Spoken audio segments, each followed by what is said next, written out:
Hey ladies, it's Jen Mack, Lady of the Mind. Welcome to today's episode where I hope I am finding you celebrating yourself. If you're not celebrating yourself, then it is my intention that in today's episode I give you just one nugget of inspiration towards your transformation. Do you remember the phrase, today is the first day of the rest of your life? Not many people live by that kind of... We don't live in that present moment, in joy, in being present with ourselves and with those that we love. So how do we do that? How do we become more present and less in our head? I did a couple of podcasts a while back about mental energy versus emotional energy and being in receiving mode. Well, of course, I'm going to say something like meditation would help with that. It helps us to become present. When you start a meditation practice, what do you first start with? Any guided meditation have you focus on? Your breathing. And your breath is present. It's the thing that is happening right now in the present.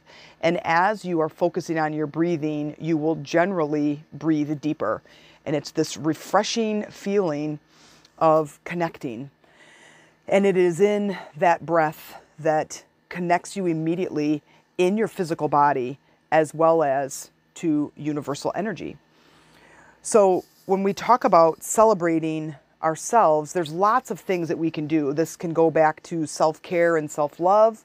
It can go back to being present, making eye contact with the people that we love. It can be about bringing joy into our lives and doing those things that bring us joy just for the sake of doing them. Just because it feels good when you do it.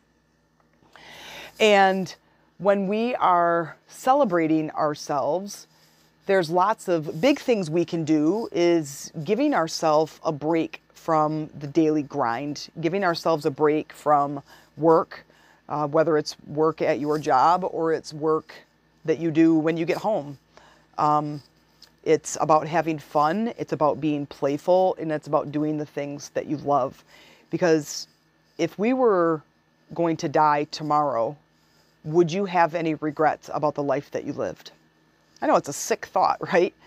But it puts our lives and our priorities in perspective. If something were to happen to you tomorrow, what would you do today? What would be the things that you would want to experience?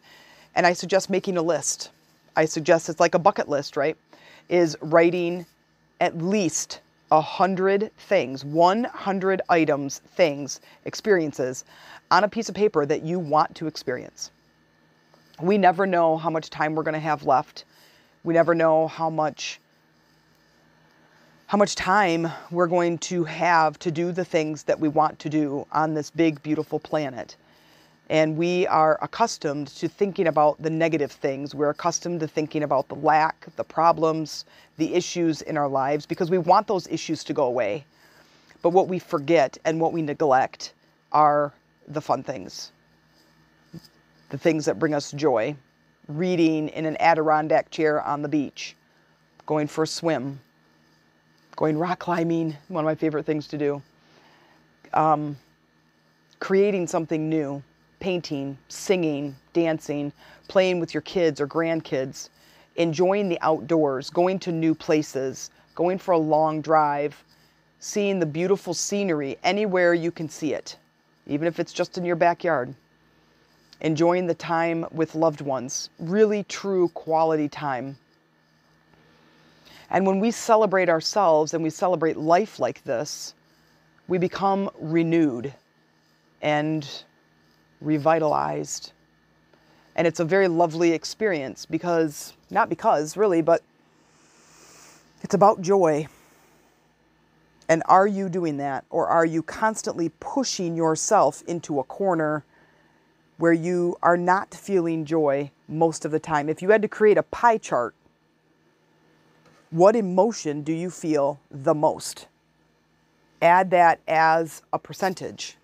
What emotion are you feeling most of the time? And then what emotion do you feel next and next and next and next. And I bet you anything, if you're listening to this podcast, that the emotion, no matter what the specifics, it's the majority, the highest percentage is going to be an emotion of fear. Anxiety, depression, anger, overwhelm. That's a fear state. It's either fear or love. And then tell me, what's your percentage of feeling joy or happiness or contentment or excitement or love or passion? What's that percentage? And then tell me what emotional issue you're facing. Depression, anxiety, anger. And then look at your pie chart. Now, do you understand why? Because you're spending most of your time either doing or thinking of those things that create that emotion. What if I said, go take a break right now? Turn off everything that is clustering and clogging your joyful channel. The outlet that brings, I should say the inlet that brings in those positive, beautiful emotions. My outlet is like this podcast, raises my numbers all the time. And I'm just now sitting in my office looking out over my backyard in this beautiful day and the sun coming down through the leaves of the trees, and it's just a quiet day and it's just absolutely gorgeous. The dogs are sleeping and it's just this perfect temperature. And I'm doing it because it brings me joy, even if nobody listens to this podcast, even if it's just me reminding myself to become present, to look at my own pie chart and increase my numbers of joy and happiness and fun over anger, depression, and anxiety. Change my thinking, change my outcome, change my quick breathing and thinking of things that aren't working and start thinking of things that are working. Think of how beautiful and amazing my relationship is, and think about how wonderful it is to have this freedom that I do, because I do. And it's one thing that I really love, is having this kind of free time to record, to go for a walk, to do anything I want. What about you? What would bring you more joy? Even if you were to just increase it by 2 to 10 minutes, or be very, very purposeful in your joy. What are the things that when you do it, it makes you laugh or makes you smile, makes your heart sing? Make a list, as well as the list of things that you want to accomplish, you want to see, do, experience, even buy. I want to buy a new house, a bigger house. I want to have property. I don't want to have neighbors all the way around me. I want to have a place to walk and roam and walk the dogs without leashes. I want to have birds in my backyard. I want to have space to roam. What do you want? I think it's important for us to have a clear perspective of where we're going, and to kind of come out of the grind and to just stand back and go, okay, what can I do to bring in more joy? What can I do to have more fun? Especially if you look at your pie chart and you're seeing that the emotions, the majority of the emotions you're feeling on a regular basis is a negative one. You can change that. You can create a list. You can create a shift in yourself by focusing on something different. Now, is it hard to do that? I will tell you, overall, it's just like creating any other habit. So it can be a little bit daunting at the beginning that you have to think about it, but you can create reminders, whether it's on your phone. There's tons of apps you can use that will send you reminders all day long.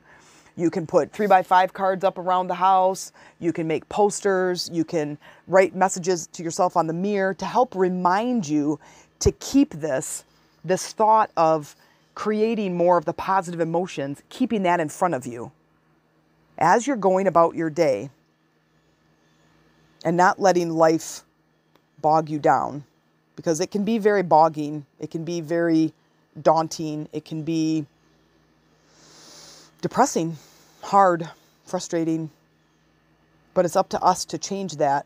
Your mind is your biggest asset.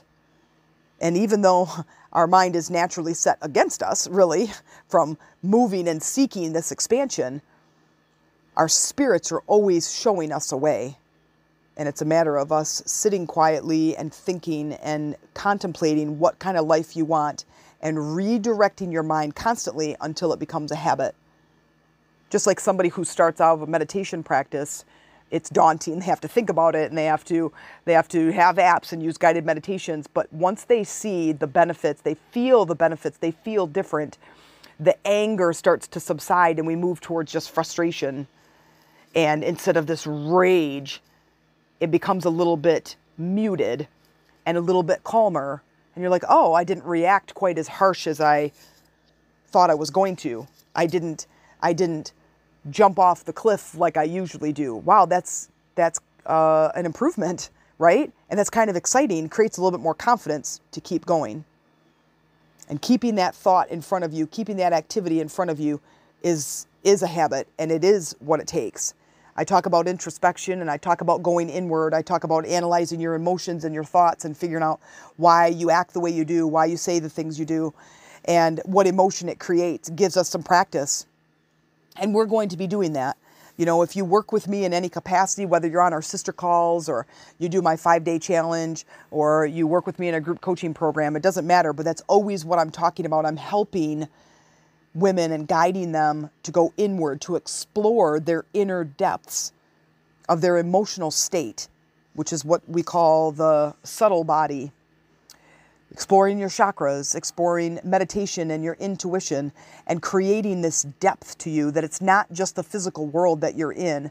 There's an entire universe housed within you, ready to be untapped, to tap into this inner power and intuition to help guide you to create the life that you want to live. It's pretty freaking exciting if you ask me. And you don't have to ask me, because I am like trying to lead the program, lead the trailblazers, people who want that change, who are looking for things to be different, looking for improvement. It's everywhere in our lives. All these things that need to be improved, we can level up in every single area, but it's up to you to keep it in front of you, to keep that thought out in front.